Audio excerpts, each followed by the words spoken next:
बिस्मिल्लाहिर्रहमानिर्रहीम। अस्सलाम वालेकुम everyone. Welcome to my YouTube channel. आज हमारी इंग्लिश ग्रामर की है क्लास फोर्थ और क्लास फोर्थ में हम डिस्कस करेंगे टेंसेस को। जब भी हम कोई बात करते हैं इसमें कोई ना कोई मानना यानी कि कोई ना कोई टेंस मौजूद होता है। तो बेसिकली आज हम ये देखेंगे कि कहाँ कौन सा टेंस इस्तेमाल होता है और इनकी पहचान करना भी सीखेंगे। बेसिकली टेंसेस तीन तरह के होते हैं। टेंसेस की तीन फॉर्म्स होती हैं, first present tense and second past tense and last one है फ्यूचर टेंस। और इनको फर्दर आगे फोर्थ टाइप्स में कन्वर्ट किया गया है। हम आज वन बाय वन करके इनको डिस्कस करेंगे। सबसे पहले हम डिस्कस करेंगे सिंपल प्रेजेंट टेंस। इसकी आइडेंटिफिकेशन हम इस तरह कर सकते हैं कि सेंटेंस के आखिर में ता है, टी है या ते है आता हो। जिस सेंटेंस के आखिर में इन तीनों में से कोई भी लफ्ज आता हो तो वो कहलाएगा simple present tense. Basically present tense वो होते हैं कि जो हम काम अपने मौजूदा वक्त में कर रहे हों तो वो कहलाते हैं प्रेजेंट टेंस। अब इनके रूल्स की तरफ आ जाते हैं। सबसे पहले आएगा कि वर्ब की फर्स्ट फॉर्म यूज होगी इसमें और helping verb do and does use होंगे। इसका फार्मूला इस तरह होगा कि सबसे पहले आएगा subject plus first form of verb plus S का इजाफा होगा प्लस ऑब्जेक्ट के डू और डज सिंपल सेंटेंस में नहीं यूज होंगे, वो सिर्फ नेगेटिव या इंट्रोगेटिव सेंटेंसेस में यूज होंगे। और एस भी सिर्फ इन चंद वर्ड्स के साथ ही लगेंगे। He she it and singular nouns के साथ एस लगेगा, अदरवाइज इसके अलावा जो वर्ड्स होंगे उनके साथ एस नहीं लगेगा। फॉर एग्जाम्पल आई, हुई, दे या प्लूरल नाउन्स हो उनके साथ एस का इजाफा हम नहीं करेंगे। फॉर एग्जाम्पल अब इसके सेंटेंसेस की तरफ आ जाते हैं, किस तरह बना सकते हैं। एक सेंटेंस है वो पानी पीता है, वो पानी पीता है। ही ड्रिंक वाटर, ही ड्रिंक। अब यहाँ पे ही इस्तेमाल हो रहा है तो इसीलिए हम फर्स्ट फॉर्म के साथ एस का इजाफा करेंगे। मैं पानी पीता हूँ, आई ड्रिंक वाटर। अब यहाँ पे आई था इसीलिए फर्स्ट फॉर्म के साथ हम एस या एस का इजाफा नहीं करेंगे। इसकी आगे फर्दर एग्जाम्पल है, मैं लंदन में काम करता हूँ, आई वर्क इन लंदन। अब यहाँ पे भी आई का इस्तेमाल हो रहा है इसीलिए फर्स्ट फॉर्म के साथ एस का इजाफा नहीं होगा। वो लंदन में काम करती है, शी वर्क्स इन लंदन। आगे हम फर्दर सेंटेंसेस की फॉर्म्स को देखेंगे। Assertive sentence, negative sentence and interrogative sentence. सबसे पहले असर्टिव सेंटेंस वही सिंपल सेंटेंस होंगे जिस तरह मैंने ऊपर आपको बताया, वही फार्मूला सारा यूज होगा उनमें। लेकिन नेगेटिव सेंटेंस में डू और डज का इस्तेमाल होगा। इसका फार्मूला इस तरह होगा, इसका सेंटेंस हम इस तरह बनाएंगे तो सबसे पहले लगाएंगे subject plus do and does, फिर हेल्पिंग वर्ब के बाद हम लगाएंगे not plus first form of verb plus object. मैं खाना नहीं खाती, इस तरह इसका अब हम सेंटेंस बनाएंगे, I do not eat food. I subject, do I के बाद डू लगा और डू के बाद not, eat first form food object. मैं अब लंदन में नहीं रहता, I do not live in London no. ये हो गए नेगेटिव सेंटेंस के हेल्पिंग वर्ब के बाद नॉट का इस्तेमाल करेंगे। और अब है इंट्रोगेटिव सेंटेंस।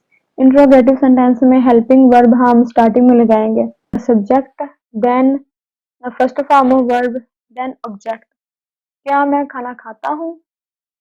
सबसे पहले आएगा डू, आई ईट फूड। अब यहाँ पे आ रहा है क्या मैं खाना खाता हूँ, मैं मतलब आई, तो आई के साथ लगेगा डू, इसलिए डू पहले आएगा और सब्जेक्ट बाद में आएगा। Do I eat food. इसकी आगे फर्दर एग्जांपल है असर्टिव टेंस की, नेगेटिव सेंटेंस की एंड इंट्रोगेटिव सेंटेंसेस की। इसके बाद आ जाता है प्रेजेंट कंटिन्यूअस टेंस। अगर इसकी पहचान हमने करनी हो तो हम ये देखेंगे कि आखिर में रहा है, रही है या रहे हैं आता हो तो वो कहलाएंगे प्रेजेंट कंटिन्यूअस टेंस। मिसाल के तौर पर मैं खाना खा रहा हूँ, मैं बाजार जा रही हूँ, मैं फुटबॉल खेल रही हूँ। इस तरह के जो जुमले होंगे वो कहलाएंगे प्रेजेंट कंटिन्यूअस टेंस। अब इनके रूल्स की तरफ आ जाते हैं। इनके सिंपल प्रेजेंट टेंस में हेल्पिंग वर्ब यूज हो रहे थे डू और डज, लेकिन प्रेजेंट कंटिन्यूअस टेंस में यूज हो रहे हैं इज, एम, आर। और इसका अगर हमने सेंटेंस बनाना हो तो इसका फॉर्मूला इस तरह होगा। सबसे पहले आएगा subject plus helping verb plus first form और आईएनजी का इजाफा करेंगे हम प्लस सब्जेक्ट का। इज यूज होगा he, she, it and singular noun के साथ। एम यूज होगा आई के साथ। आर यूज होगा we, you, they and plural noun. अब इसके सेंटेंसेस की तरफ आ जाते हैं कि इसका सेंटेंस किस तरह बना सकते हैं। अब बारिश हो रही है, इट इज रेनिंग नाउ। लड़के पार्क में खेल रहे हैं। अब ये लड़के, एक से ज्यादा लड़के पार्क में खेल रहे हैं, इसके लिए यूज करेंगे दे। अब दे के साथ लगेगा are, they boys are playing in the park. इन नेगेटिव सेंटेंसेस में हम हेल्पिंग वर्ब के बाद नॉट का इस्तेमाल करेंगे। सबसे पहले हम करेंगे subject plus helping verb plus not plus first form plus ING plus object. वह मुझसे बात नहीं कर रहा है, he is not talking to me. अब ही सब्जेक्ट हो गया, इज हेल्पिंग वर्ब। अब हेल्पिंग वर्ब के बाद आया not and first form talking to me.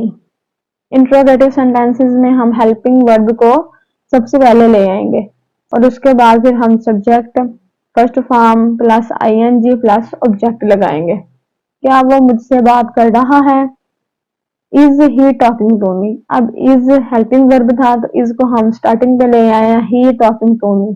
Present tense की सेकंड फॉर्म है प्रेजेंट परफेक्ट टेंस। इसकी पहचान हम इस तरह कर सकते हैं कि जुमले के आखिर में आएगा चुका है, चुकी है, चुके हैं, चुका हूँ। इस तरह के जो लफ्ज आएंगे तो वो कहलाएंगे प्रेजेंट परफेक्ट टेंस। इसमें हेल्पिंग वर्ब यूज होंगे हैज, हैव एंड वर्ब की थर्ड फॉर्म यूज होगी। और इसका अगर सेंटेंस हमने बनाना हो तो हम इस तरह बनाएंगे। सबसे पहले हम लगाएंगे subject plus has, have plus third form plus object.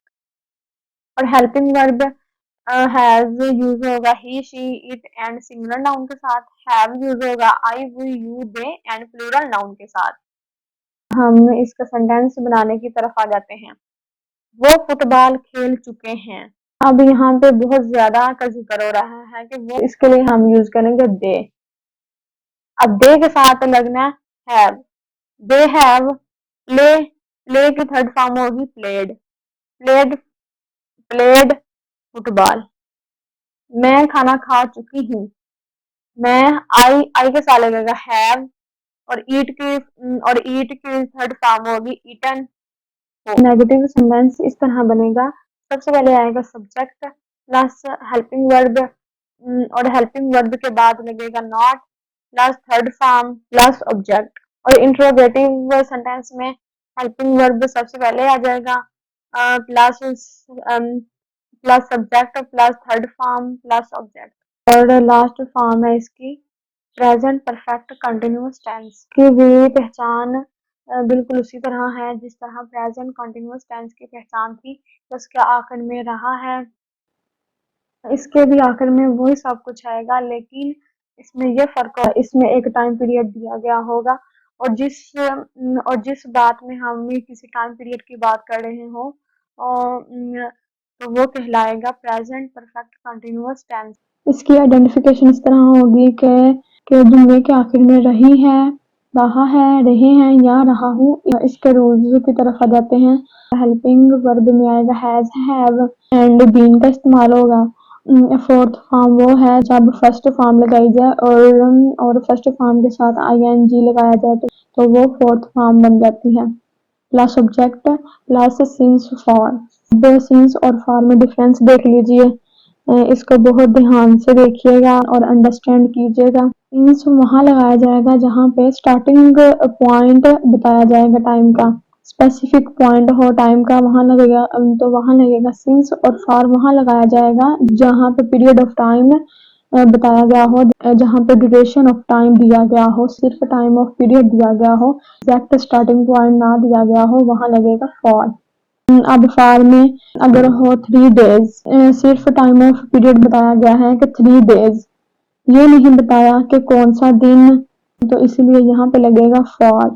इसी तरह 5 मंथ है, इसमें भी सिर्फ टाइम ऑफ पीरियड बताया गया है। इसी तरह 2 इयर्स बताया गया है लेकिन कौन सा ईयर्स है ये नहीं बताया गया। 2 आवर्स बताया गया है लेकिन ये नहीं बताया गया कि कौन से 2 hours.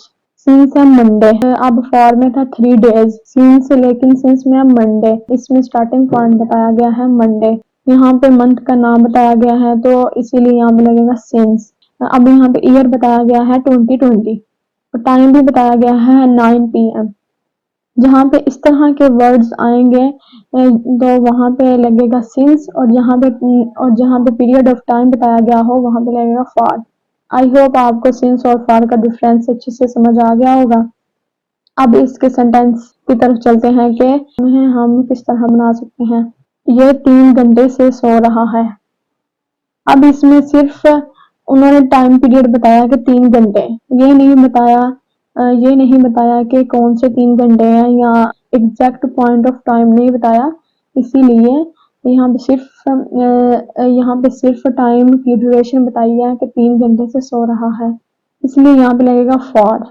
He has been sleeping for 3 hours. ये 5 बजे से सो रहा है। अब यहाँ पे एग्जैक्ट पॉइंट ऑफ टाइम बताया गया है कि 5 बजे से सो रहा है, इसलिए यहाँ पे लगेगा सिंस। मैं 1 हफ्ते से इस प्रोजेक्ट पर काम कर रहा हूँ। अब यहाँ पे सिर्फ टाइम पीरियड बताया गया है कि 1 हफ्ते से, इसलिए यहाँ पे लगेगा फॉर। अगर नेगेटिव सेंटेंस की तरफ आ जाते हैं, इसका फार्मूला इस तरह होगा कि सबसे पहले आएगा सब्जेक्ट प्लस हैज और have plus not plus been plus form of verb fourth plus object plus since और फॉर। मैं 1 हफ्ते से इस प्रोजेक्ट पर काम नहीं कर रहा हूँ। I have not been working on this project for a week. Interrogative की तरफ आ जाते हैं, इसमें हेल्पिंग वर्ब पहले आ जाएंगे और सब्जेक्ट बाद में आ जाएगा। क्या तुम 1 हफ्ते से इस प्रोजेक्ट पर काम कर रहे हो? Have you been working on this project for a week? I hope आप सबको प्रेजेंट टेंस की समझ आ गई होगी। अगर आपको वीडियो अच्छी लगी हो तो उसको लाइक शेयर एंड सब्सक्राइब करना मत भूलिए। ओके, अल्लाह हाफिज।